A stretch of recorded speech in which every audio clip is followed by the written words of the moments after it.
Welcome to History 112, Lecture 39, Eisenhower. In 1952, Dwight Eisenhower defeated ally Stevenson in the presidential election, and Ike won 34 million to 27 million popular votes, which worked out to 442 electoral votes to 89.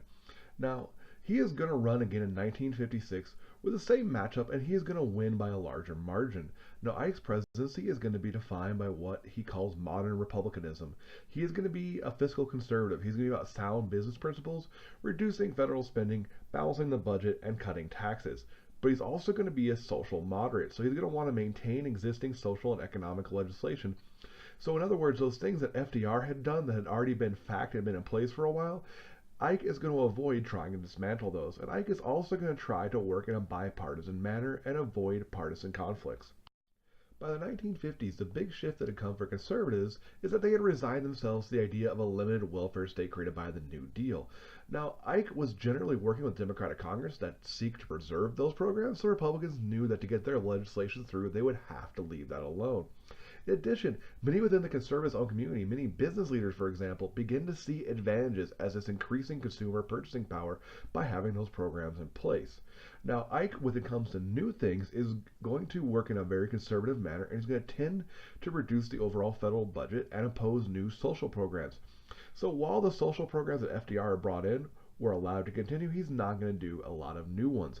But where he is going to do new things, he is going to try to build in mechanisms to pay for them. For example, by building new roads by taxing gasoline. One of the key things about Ike's presidency is he's very wrapped up in science and the Soviets, and there are a lot of key scientific advances during this time period, and a lot of them cross the two issues. For example, the hydrogen bomb was developed in 1952, and that has a lot to do with the emerging conflict with the Soviet Union. At the same time, the creation of NASA also has a lot to do with the Soviet Union. Now we see there's also other general scientific advances being made, and it's an era of a lot of progress. At the nexus of science and relations with the Soviet Union lies ballistic missile research. And this is research that draws on Germany's V-2 program for World War II, because at the end of World War II, the United States had made a considerable effort to acquire the scientific knowledge and the scientists from Germany. Now, the drive of this whole program that was built out of that was to create better delivery systems for nuclear weapons, because up until this point, the only way to deliver them was with a bomber. But the ability of the Soviet Union to keep up in nuclear technology shifted the theory of nuclear weapons to become a massive first strike concept, the idea being to annihilate the enemy. So having a better way to deliver those weapons quicker, faster, and more efficiently was really going to be key to that. And the United States knew the Soviet Union would be working on the same thing. So out of this, they developed the Minuteman and Polaris missile systems, and these are relatively long-range weapons. The goal is to design a missile that can hit anywhere on Earth. Now, the theory behind it is quite simple. It goes like this. In an aggressive scenario, first strike short-range missiles will knock out key installations. These missiles need to be stationed close to the enemy to arrive quickly and hit them before they can respond. This would then be followed up by a massive strike with slower long-range missiles that can hit targets deeper in enemy territory and essentially put them off balance and then finish the job. In a defensive scenario, it's assumed that the first strike weapons of the enemy will be destroyed before you can do anything, but your long-range missiles will be stationed beyond the range of those first strike missiles and will allow you to launch them in retaliation. Now, the combination of these two ideas comes into some doctrines. First, there's a massive retaliation doctrine, which is have enough weapons that we can definitely hit the Soviets back so hard it won't be worth the Soviets attacking us, to a theory called mutually assured destruction, or MAD, by the late 1950s. Now, this doctrine says that the only way to prevent World War III is to ensure that there will be no survivors, and ultimately this becomes known as the balance of terror.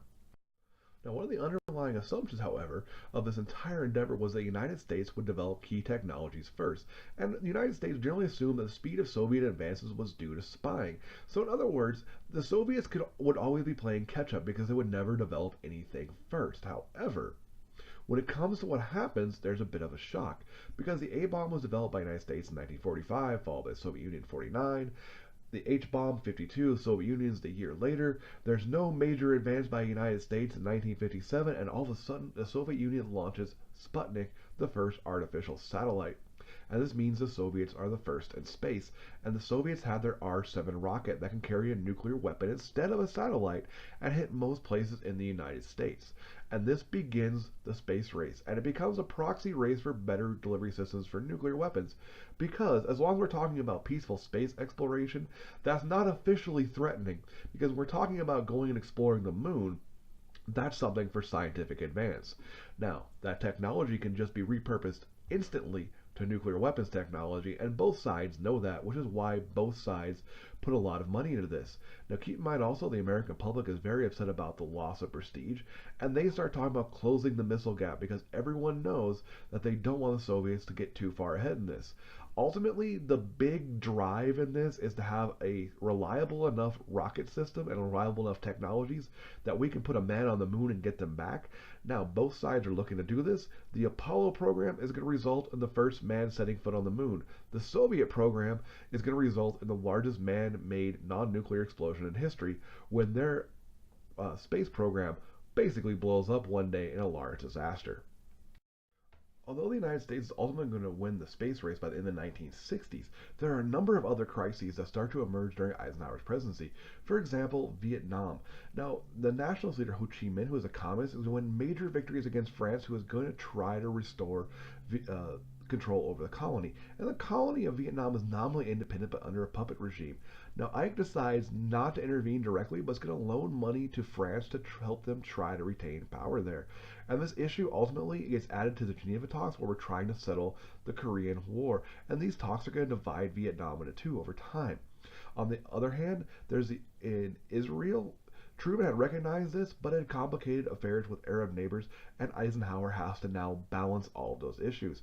And on top of that, the Iranian government is going to begin to resist the presence of Western corporations, and we're going to have to send in the CIA to help depose that regime.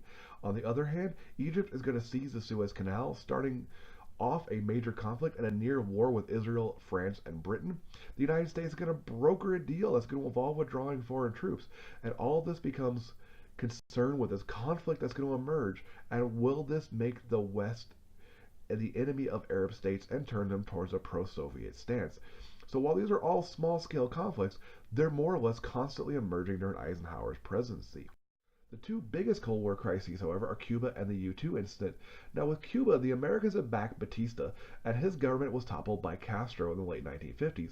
And when Castro begins to accept aid from the Soviet Union and move against American-owned businesses, Ike is going to impose increasing economic sanctions and plans an invasion. Now, that invasion is going to become the Bay of Pigs, which we talk about when we get to JFK. But the fallout from this plan to invade Cuba is going to go on well into the 1960s. Although Ike won't be in power at the time, and it'll be beyond his presidency, he sows the seeds for a major disaster here. Now, the other big one is the U-2. Now, Khrushchev had become the new leader of the Soviet Union when Stalin died, and he wants to meet face to face with the West in West Berlin and settle the issues of the Cold War. And he proposed that each leader visit the other leader's country and then meet in Paris for final talks.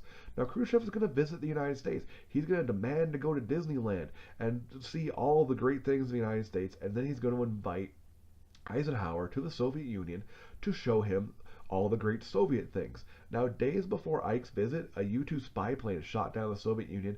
Khrushchev is forced by his own people to cancel the talks. The Soviet Union is very angry, and the entire peace plan that Khrushchev was putting forward essentially falls apart.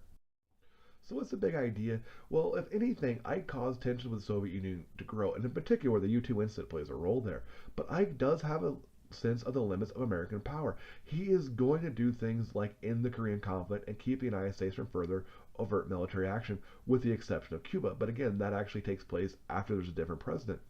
Now, Ike also with it is going to advise the country that it should not maintain large military forces indefinitely, that the pull of what he calls the military-industrial complex in domestic international affairs will also work against the United States. So he does set this idea in motion that the United States is not all powerful and has to balance its interests carefully. And that's why he does tend to avoid getting involved in too many conflicts, and when he's forced into conflicts, he likes to keep them very small. See you in the next lecture.